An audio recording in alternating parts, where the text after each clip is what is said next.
उत्तर प्रदेश के एक छोटे से गांव सूरजपुर में रामू नाम का एक आदमी रहता था। गांव छोटा था, चारों तरफ खेत, कच्ची सड़कें और मिट्टी के घर थे। गांव के लोग साधारण जीवन जीते थे, लेकिन दिल से बहुत अच्छे थे। सुबह होते ही लोग अपने अपने खेतों में चले जाते, महिलाएं घर का काम करती और बच्चे स्कूल की ओर निकल पड़ते। रामू का घर भी बहुत साधारण था। मिट्टी की दीवारें, छप्पर की छत और सामने एक छोटा सा आंगन। रामू के परिवार में उसकी पत्नी गीता और एक बेटा मोहन था। रामू मेहनती तो था, लेकिन उसकी एक आदत बहुत खराब थी। वो हमेशा शिकायत करता रहता था। अगर खेत में फसल कम होती तो वो कहता, भगवान ने मेरे साथ ही ऐसा क्यों किया। अगर बारिश ज्यादा हो जाती तो कहता, मेरी किस्मत ही खराब है। और अगर गांव में किसी और की फसल अच्छी हो जाती तो वो मन ही मन जलने लगता। गीता अक्सर उसे समझाती, रामू, हर समय शिकायत मत किया करो। भगवान ने जो दिया है उसी में खुश रहना सीखो। लेकिन रामू उसकी बात को हंसी में टाल देता। रामू का पड़ोसी हरिया था। हरिया भी किसान था, लेकिन उसका स्वभाव रामू से बिल्कुल अलग था। हरिया हमेशा खुश रहता था, चाहे हालात कैसे भी हों, वो मुस्कुराता रहता। एक दिन रामू ने हरिया से पूछा, तू हमेशा इतना खुश कैसे रहता है? तेरे पास भी तो वही खेत है, वही मेहनत है। हरिया मुस्कुराकर बोला, रामू, खुश रहने के लिए ज्यादा चीजों की जरूरत नहीं होती, बस दिल में संतोष होना चाहिए। रामू को ये बात समझ नहीं आई। दिन रामू अपने खेत में काम कर रहा था। गर्मी बहुत ज्यादा थी। सूरज सिर पर आग बरसा रहा था। रामू थक कर एक पेड़ के नीचे बैठ गया। वो सोचने लगा, मेरी जिंदगी में तो बस मेहनत ही मेहनत है, न पैसा न आराम। इतने में वहां से एक बूढ़ा साधु गुजर रहा था। साधु ने रामू को उदास बैठे देखा और पूछा, बेटा, तुम इतने दुखी क्यों हो? रामू ने कहा, मेरी जिंदगी में कोई खुशी नहीं है, बस काम और परेशानियां ही हैं। साधु मुस्कुराए और बोले, अगर मैं तुम्हें एक ऐसी चीज दूं जिससे तुम्हारी जिंदगी बदल जाए, तो क्या तुम उसे संभाल पाओगे?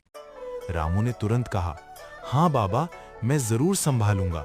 साधु ने अपनी झोली से एक छोटा सा पत्थर निकाला और कहा, ये साधारण पत्थर नहीं है, लेकिन इसका असर तभी होगा जब तुम रोज 3 अच्छे काम करोगे। रामू को ये बात थोड़ी अजीब लगी, लेकिन उसने पत्थर ले लिया। अगले दिन रामू ने सोचा, चलो देखते हैं बाबा की बात मानकर क्या होता है। उसने पहला अच्छा काम किया। रास्ते में गिरा हुआ एक बुजुर्ग का सामान उठाकर उनके घर तक पहुंचाया। दूसरा काम, उसने अपने पड़ोसी हरिया की खेत की मेड़ ठीक करने में मदद की। तीसरा काम, उसने अपने बेटे मोहन के साथ बैठकर उसे पढ़ाई में मदद की। उस दिन रात को रामू को अजीब सी शांति महसूस हुई। अब रामू रोज कोशिश करता कि 3 अच्छे काम जरूर करे। कभी वो किसी गरीब को खाना दे देता, कभी किसी किसान की मदद कर देता, कभी गांव के बच्चों को पढ़ने के लिए प्रेरित करता। धीरे धीरे लोग भी रामू को अलग नजर से देखने लगे। पहले जो लोग उससे दूरी बनाते थे, अब वही लोग उससे बात करने लगे। कुछ महीनों बाद सूरजपुर गांव में एक बड़ा बदलाव देखने को मिला। रामू अब पहले जैसा शिकायत करने वाला आदमी नहीं रहा था। अब वो मुस्कुराता था, अब वो दूसरों की मदद करता था। एक दिन गांव के मुखिया ने सबके सामने कहा, रामू, तुमने पूरे गांव के लिए एक मिसाल कायम की है। रामू ये सुनकर भावुक हो गया। 1 साल बाद वही साधु फिर गांव में आए। रामू ने उन्हें पहचान लिया और दौड़कर उनके पास गया। बाबा, आपने मेरी जिंदगी बदल दी। साधु मुस्कुराए और बोले, मैंने कुछ नहीं किया बेटा। असली जादू उस पत्थर में नहीं था, बल्कि तुम्हारे अच्छे कामों में था। रामू हैरान होकर बोला, तो क्या पत्थर साधारण था? साधु बोले, हाँ, पत्थर तो साधारण ही था, असली ताकत तुम्हारे कर्मों में थी।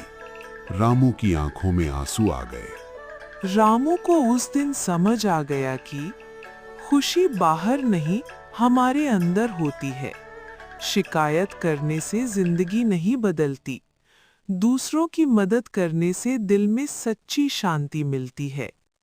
उस दिन के बाद रामू ने कभी जिंदगी से शिकायत नहीं की। अब वो सूरजपुर गांव का सबसे खुश इंसान बन गया था। If you learned something from this story or liked the story, subscribe, like, comment, and share.